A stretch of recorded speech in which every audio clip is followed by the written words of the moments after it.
please subscribe and don't forget to press the bell icon to get notified whenever we upload a new video. Well, turning our attention to the European markets then, the key indices are there. They ended with some losses. Investors, they continue to be cautious following last week's sharp correction that we saw. The French CAC, in fact, was down close to around 0.5%. The DAX was down 0.7%. And even the FTSE, that ended marginally in the red. Turning our attention to the peripheral indices, though, they were weak in trade as well. So a few of those markets as well did end in the red. If you take a look at the Spanish index as well as the Italian index, both of them were under some pressure. But if you're looking for some green in yesterday's trading session, well, the Ukraine index, that's not the one that we normally talk about, but that gave you some green. And the Russian index as well did outperform in yesterday's trading session. Okay, well, let's tell you about the currency space now. The US dollar continues to show weakness as the yen hits a 5-month high. Broad-based selling in the greenback of the dollar and speculation that the Bank of Japan will dial back the monetary stimulus has pushed the Japanese yen higher. And in the world of commodities, and crude oil prices flit above and below the flat line as investors attempt to buy into the recent correction. The oil market earlier dropped after Paris-based International Energy Agency said that global oil supply would outstrip demand this year. That's what prompted fears that the efforts to reduce inventories would fall short of expectations. Brent crude price is currently stabilizing at around $63 per barrel. But remember, it's seen a sharp correction from around that $71, $72 per barrel. And from precious metals, we have gold prices which have gained for the second day in a row as the US dollar slipped in the face of recovery in terms of global equities.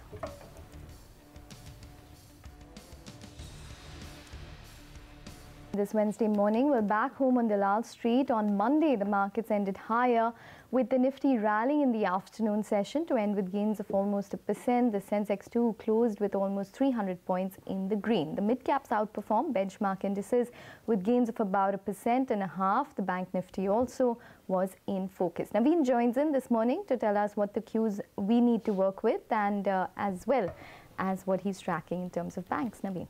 In terms of the overall sector specific, totally Ekta, banks will be in focus in today's trade after the news that came on the NPA. But talking about the markets, broader markets, remember on Monday we ended at a positive note, and even the institutional buys, if you see the institutional activity, that has been more or less following the template. The DIIs in the cash market, they bought close to 1,350 crores, but the FIIs, they sold close to 800 crores. So that template was followed what has been going on since in the month of February. So if you see the DIIs, they have bought close to 6,700 crore worth of cash. On the other hand, FIIs have sold worth of 7,000 worth of stocks in the cash market. So that template has been followed. So nothing to worry about or nothing specific about that. On the other hand, in Monday's trade, FIIs bought almost close to 1,500 crore in the futures market. One thing that needs to be pointed out is the futures premium. That has reduced from 15 rupees to almost close to 3.35 rupees. So that is something which we need to keep an eye on.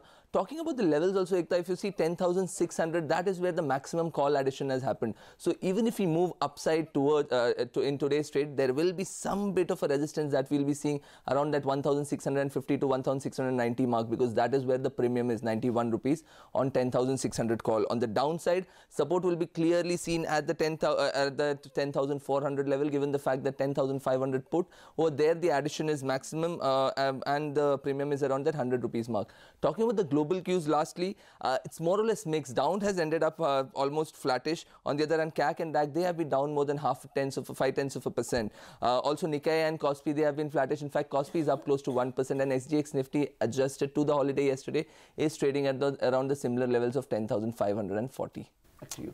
All right, Naveen, thanks so much for that. Well, Naveen, it's Valentine's Day and you're wearing black today, so that's quite a conflict. I wanted to ask you who's your date for today, but anyways, we'll keep that for a later time today. What are the stocks in focus? Clearly, the biscuit stock on Valentine's Day is in focus, given the fact that Britannia has posted a strong set of numbers. If you see the volume growth, Street was expecting a volume growth of around 9%, but they have come out with a volume growth of 13%.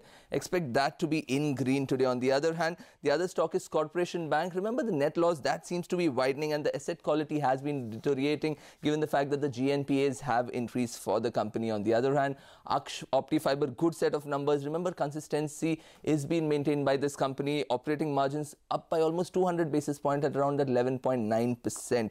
Aries Agro, a lot of influential investors are in this stock, but this company has also been delivering for the last few quarters. This time also steady set of numbers, revenue growth 47%, and the margins have been maintained around that 16% mark. Arihant Superstructures also revenue down, but the important point to note here is that the operating margin that has improved by close to 100 basis points around that 20% mark. Ashapura Minechem also loss continues, nothing great over there. Hindustan Ventures also good set of numbers, steady set I would say. Operating margins have been maintained around that 9.5% level. JK Tyres is something which has been a bit of a disappointment given the fact that the stock has moved up lately, but the operating margins over there have fallen by close to 300 basis points. Overall, Linde India, good set of numbers. Lumax Auto, also decent set of numbers. Mayur Unicoater, steady set of numbers. Margins have been maintained. Surya Roshni, good set of numbers. Last but not the least, Tide Water, steady set of numbers. In fact, the margins over there have been up close to 100 basis points at around that 11.5% mark. Back to you. Okay, all right, Naveen, thanks very much. Now let's get straight to the top story. The RBI has unveiled a new charter of rules for recognizing default loans and how to resolve them. Now, the RBI has ordained what is financial weakness, and failure to recognize them will invoke special penalties on banks. Also, special rules are out there for loans over 500 crore rupees and over 2,000 crore rupees. Lata is here to explain all that to us. Lata. Yes, all the old alphabets, SDR, strategic debt restructuring, all those are thrown out of the window. It's important, if you're writing a software code and making changes all the time, at some point in time you have to write a new code. So that's what they've done. Now, first, let me just take these cases over 500 crore. The new rule is that there is something called a CRILIC, which is RBI's database of all large loans, central repository of large loans. Okay, if there is a default in 500 crore plus loans, they have to be reported monthly. Until now, it used to be a quarterly reporting or an annual reporting. Now, it has to go monthly. And from February 23rd, that is in 10 days to April 1, these cases of default have to be reported on a weekly basis. So that's the first charter. And the resolution plan will not be considered implemented if the bank is in default with even one borrower. So even if with one borrower, 1 week he has defaulted in the next 8 weeks, then it will come into the CRILIC as an NPA. And then the implementation will be considered done only if 2 rating agencies approve it. For cases over 100 crore, 1 rating agency has to say that this is RP4, which is, kosher, investment grade. For loans over 500 crore, 2 rating agencies will have to say this plan is kosher, this is investment grade. That is the meaning of RP4, a resolution plan level 4. There are 7 levels, but one level is, of course, if it is AAA, investment grade, you can't expect an NPA plan to reach that. At least it should reach RP4, which is investment grade. Now, the more important point is loans above 2,000 crore. In many of these already, they are under SDR, S4A, CDR, some such scheme. What Reserve Bank says is that for these schemes, these loans which are NPAs and are already under such a scheme, they get 6 months. If within 6 months, this resolution plan, this SDR, say for Anarcom, say for Renuka Sugar, they're all already under implementation. If within 6 months it's not implemented, it will go to the bankruptcy code. And if they are not already NPAs, but a plan is going to start, then from that reference date to 6 months, it has to get implemented or it goes to the IBC. Now, the important point is this word specified period. Note that word very carefully. When will it be upgraded? First of all, the company in question, say JSPL or, RCOM or whatever, should not default throughout the specified period. What is specified period? From the date you implement up to repayment of the first 20% of the principal. when a resolution plan is put into practice, put into implementation, first the company only pays interest. It gets, a 1-year period not to pay back principal, but it will be considered under, it will be considered NPA till the first installment of the principal of 20% is paid. I think that will come up for you, that 20% principal. The accounts can be upgraded only after the specified period. Now, let me just give you some more general rules. So, you've got an idea of the 500 crore plus loans for the 2,000 crore plus loans. Just some general rules. RBI will announce new reference dates for loans above 100 crore to 2,000 crore. That is, for the moment, they've given you a timetable for loans to be taken to IBC, provided they're 2,000 crores.